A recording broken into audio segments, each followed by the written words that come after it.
Hola, yo soy Manuel Arrazábal, cofundador de Canvas Lab, y junto con Nayeli Cabrera les traemos el podcast de arte. Nayeli es una apasionada del arte con estudios de diseño gráfico e historia del arte en Estados Unidos e Italia. Y bueno, yo solo estoy aquí para hacerle preguntas y aprender de este tema tan interesante junto con ustedes. Nosotros creemos que el arte es un reflejo del contexto cultural en el que fue creado. Por eso, de cierta forma, aprender del arte es aprender de la historia del pensamiento humano. Esperamos que lo disfruten.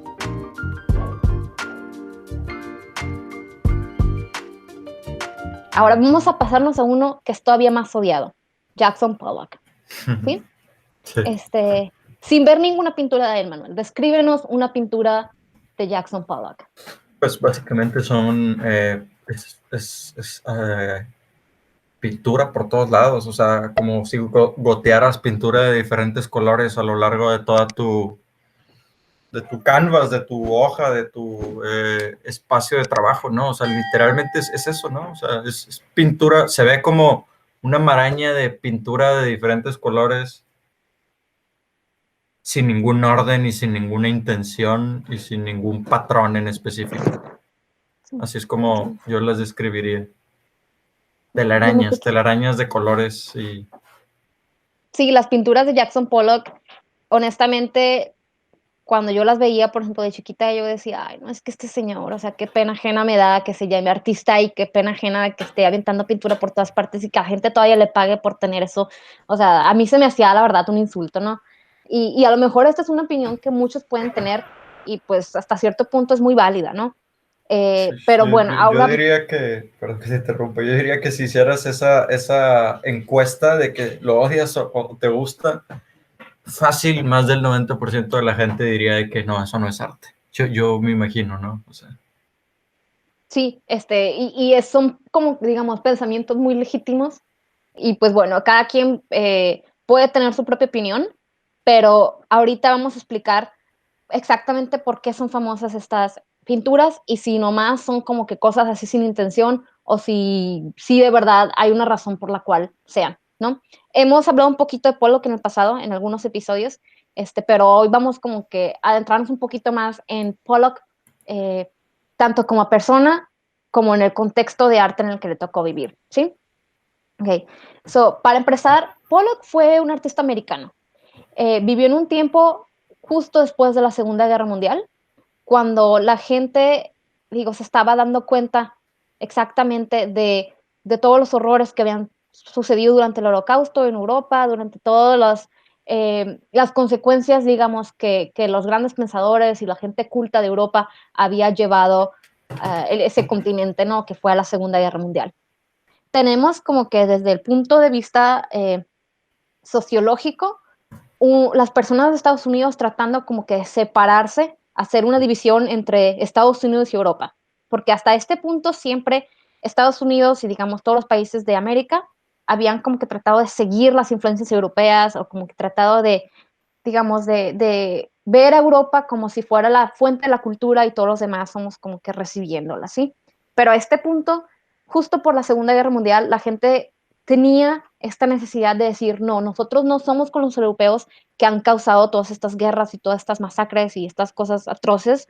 Nosotros tenemos que ser como que un país independiente, tenemos que ser libre de las influencias europeas y esto se vio reflejado en el arte.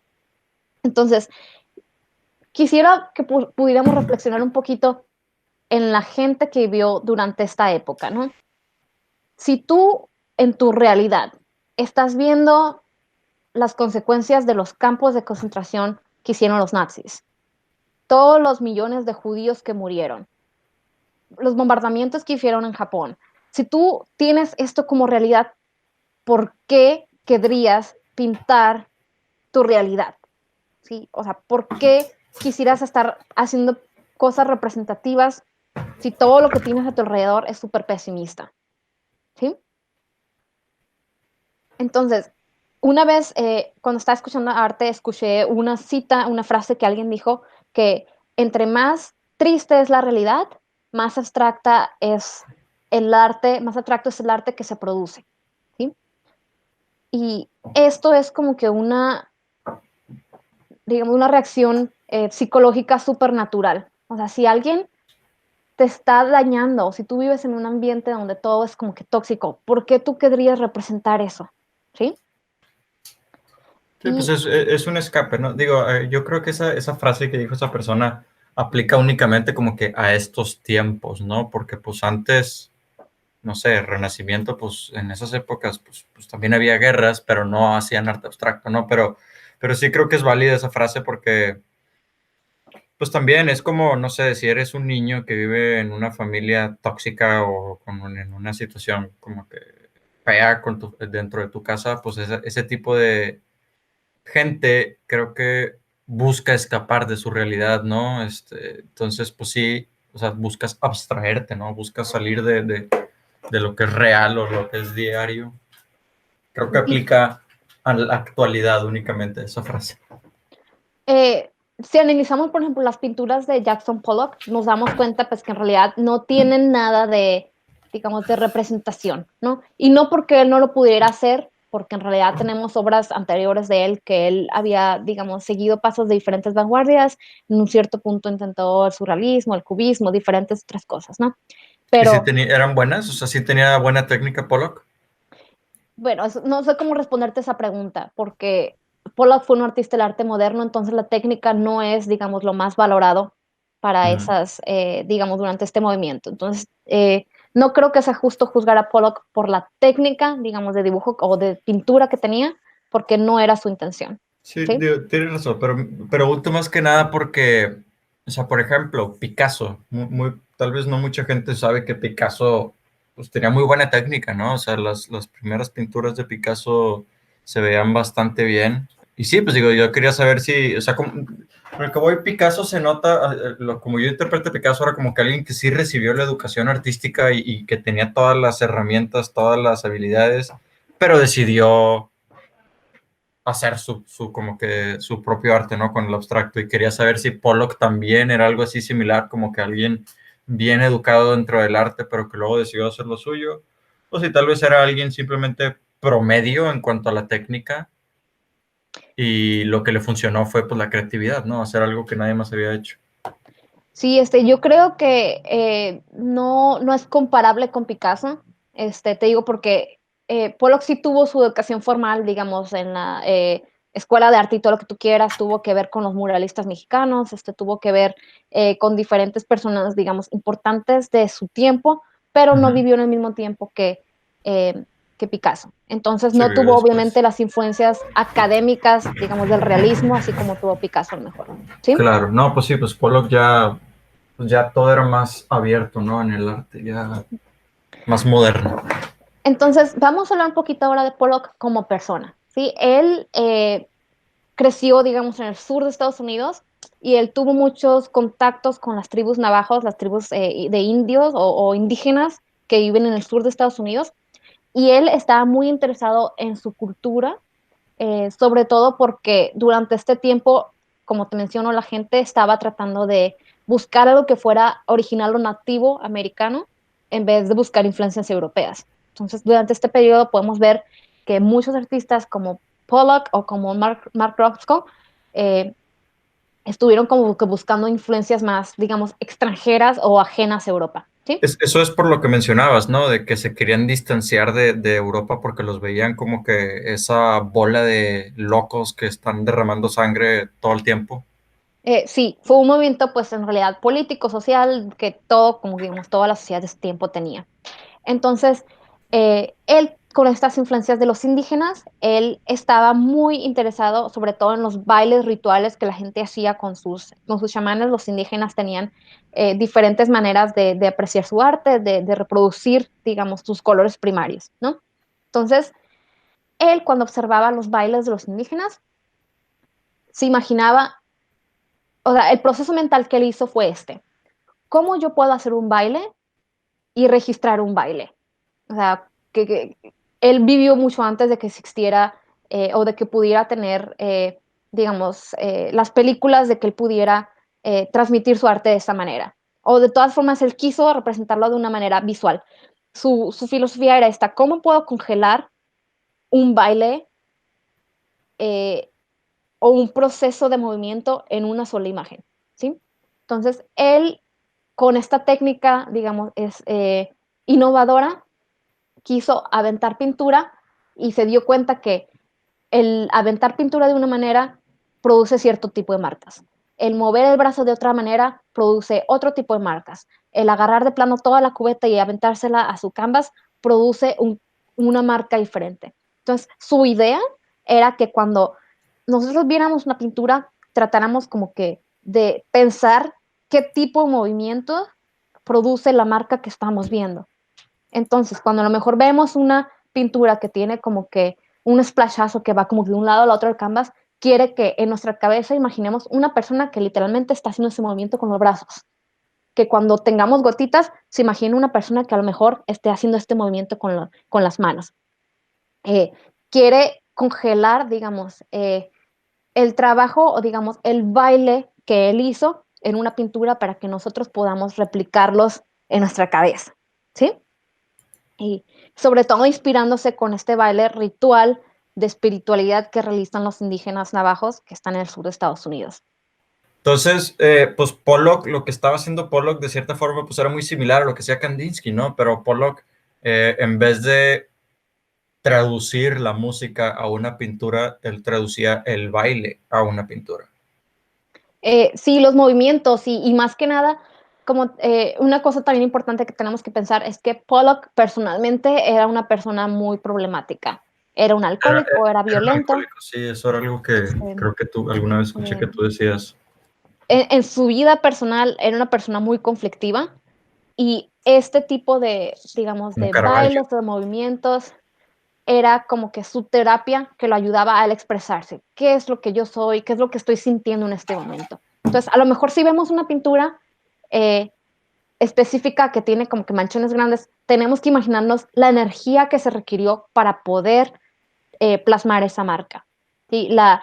A lo mejor los sentimientos que esta persona está sintiendo cuando, cuando realiza este tipo de trabajo. En el caso de Pollock, los colores no son tan importantes así como fueron, por ejemplo, para Kandinsky, pero lo que sabemos es que sus pinturas tienen mucho contraste, o sea, colores muy claros o colores muy oscuros o colores muy coloridos que se puedan diferenciar unos sobre otros, ¿sí? Para que Pero se ¿y no puedan piensas marcar.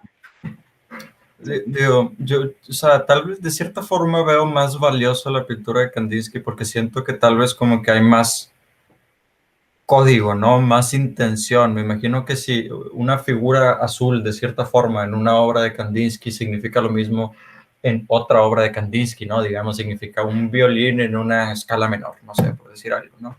Pero con Pollock siento que tal vez es mucho más aleatorio lo que hace, ¿no? Como que una mancha en negra en una pintura tal vez no significaba el mismo movimiento en otra pintura, ¿no? O sea, lo que quiero decir es, tal vez si pudiéramos como que mapear las pinturas de Kandinsky, tal vez son más fielmente una canción así reconocible, y las de Pollock, pues como que siento, me imagino que no puedes realmente encontrar un código que se traduzca a un baile, ¿no? Sino que es mucho más de Eh, sentimientos, así como tal. tienes razón, pero creo que hay dos detalles o sea, que nos falta explorar todavía para poder entender por qué. Mira, No, el soy primero, no, el primero es que todo este tipo de pinturas abstractas no apelan a la inteligencia, ¿ok? Porque si fuera una inteligencia, sería una burla, ¿sí? No apelan a tu intelecto. Lo que apelan son a tus emociones o a tus sentimientos, ¿sí? Ujú. Esa es la primera cosa. Entonces, no significa que todo va a ser estratégicamente entendible y traducible, que si tú tienes un diccionario de que esta marca significa tal cosa, puedes entender exactamente. ¿Sí? Esa es la primera cosa. La Ok. segunda cosa es que Pollock personalmente estaba enfocado en esto que se llama automatismo. ¿Sí? Este término significa que tú estás aprendiendo a dejar ir el control, estás aprendiendo como que a renunciar a tener el control de las cosas. Y en sus obras podemos ver esto, que él no tenía planeado exactamente, a lo mejor como Kandinsky, de que este círculo azul va a significar, no sé, la flauta en todas mis pinturas. Él estaba tratando de dejar ir el control, porque por más que te esfuerces, nunca vas a hacer una marca que esté igual. Por más que tú trates de aventar la pintura de una manera igual nunca vas a tener los mismos resultados que tuviste antes. Y parte de las pinturas de Pollock nos ayudan a entender esto, que él está tratando de dejar de ir de un lado el control sobre digamos, el resultado final que va a tener y es más sobre el proceso, ¿sí?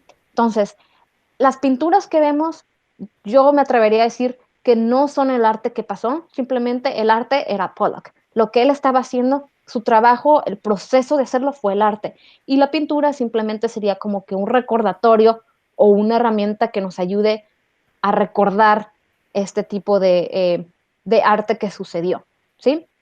Y también te explico otra cosa, muchas personas piensan que Pollock es un resultado de la publicidad y en parte sí tiene razón, ¿sí? Que Jeff Koons.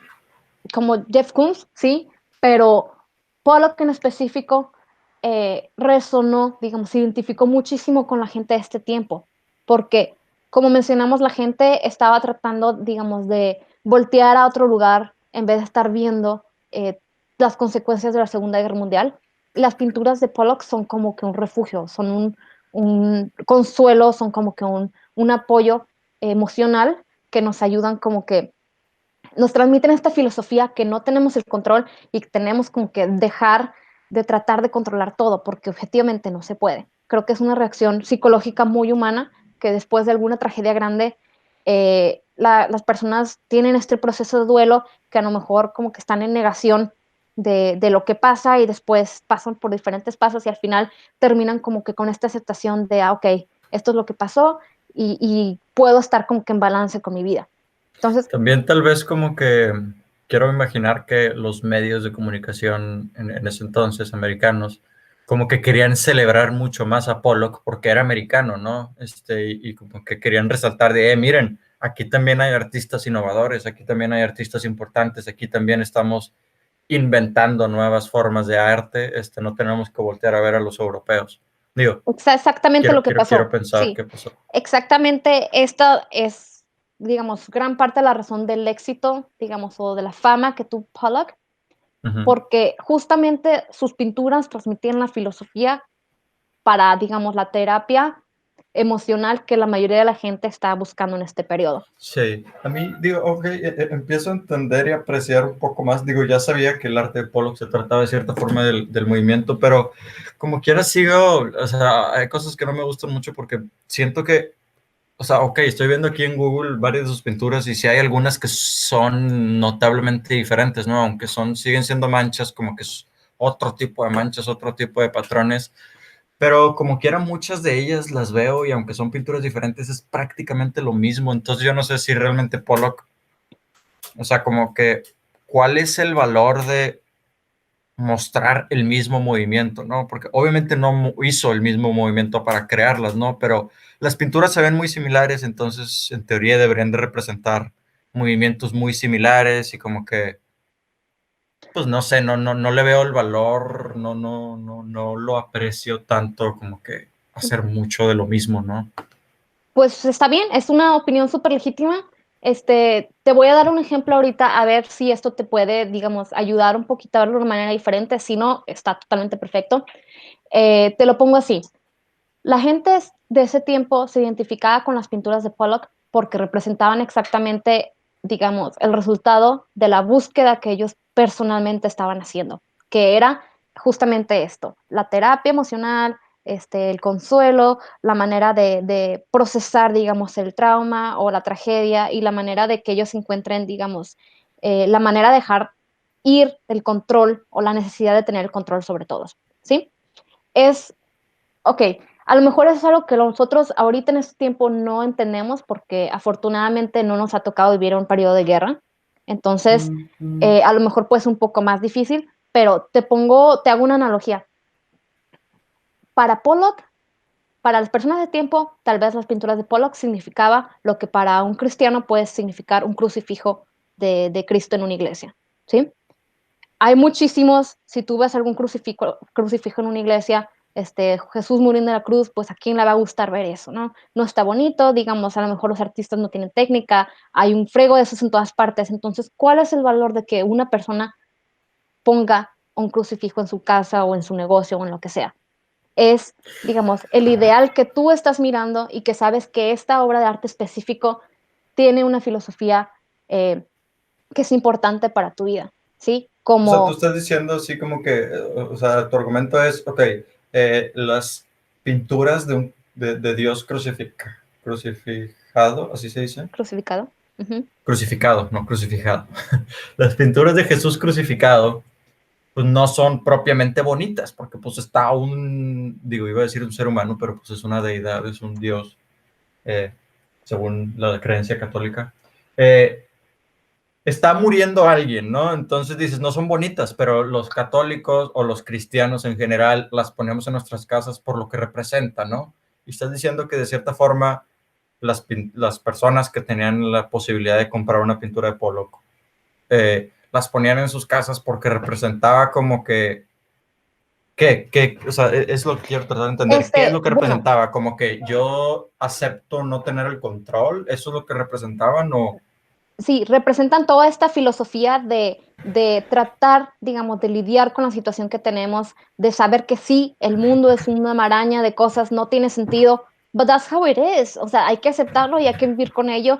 Y es un Okay. recordatorio para los americanos, porque no diría yo que muchas personas compraran sus pinturas, sino más que nada que estén en museos o exhibiciones. Esta es la razón por la cual la gente iba en ese tiempo, ¿no? Obviamente el concepto de las pinturas de Pollock ya es súper cliché y cualquiera lo puede hacer, y cualquier niño del kinder se le pone ese proyecto en las clases de arte, etcétera, etcétera. Entonces tú Yo estás... hablo, Ajá, y yo estoy tú hablando de las hablas... pinturas de Pollock en ese momento para la sociedad para las cuales fueron creadas, Entonces ¿sí? tú crees que para la sociedad americana post Segunda Guerra Mundial, las pinturas de Pollock de cierta forma representaban resignación Resignación, en el aspecto positivo, me sí, refiero. sí. Así como que, ok, pues pasó todo este desmadre, hay que voltear hacia adelante y avanzar. Porque también, o sea, algo que se me hace raro, o sea, las pinturas de Pollock, o sea, sí, representan caos y muerte y desmadre en general, ¿no? Pero obviamente yo no vivía en esa época, pero según yo, después de la Segunda Guerra Mundial en Estados Unidos se vivía mucho optimismo, porque la economía empezó a crecer muchísimo, las personas tenían dinero, las personas estaban empezando a comprarse carros. Digo, y todo esto te lo digo porque conozco la historia de Ford, la empresa, y yo sé que después de la Segunda Guerra Mundial empezaron a vender un chorro de carros a lo güey, porque los americanos en general, o sea, fue cuando se hicieron famosos los muscle cars, de que los americanos en general querían el lujo, querían gastar dinero porque tenían dinero, etcétera. Entonces, eso es lo que como que se me hace raro, ¿no?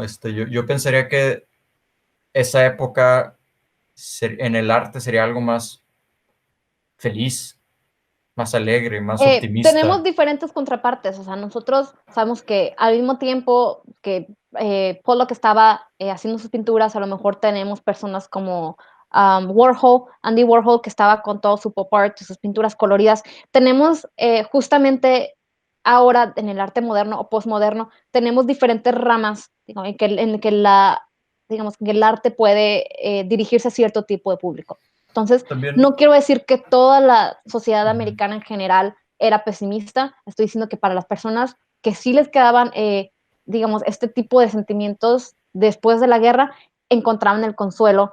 Eh, sí, hace este, sentido. Y sí, o sea, lo que estaba pensando mientras hablabas era que, o sea, sí, aunque puede ser muy cierto que se vivía un ambiente de optimismo en general, porque el país estaba pasando por un buen momento, también tiene que haber habido muchas personas que perdieron a sus padres, a sus esposos, a sus hermanos, porque pues fueron a la guerra, ¿no? Y murió y muchísima gente. no nomás eso, también tenemos que considerar que durante este periodo en Estados Unidos hubieron muchísimos inmigrantes europeos que vinieron Judíos escapando, escapando, judíos, exacto. y pues también de otras religiones que vinieron a Estados Unidos escapando, digamos, de Sí, Europa. sí, sí, Entonces, hace las sentido. pinturas de Pollock son como que una manera de acoger o una manera de recibir todas estas influencias de personas que están tratando de procesar la guerra, están tratando de encontrar un consuelo.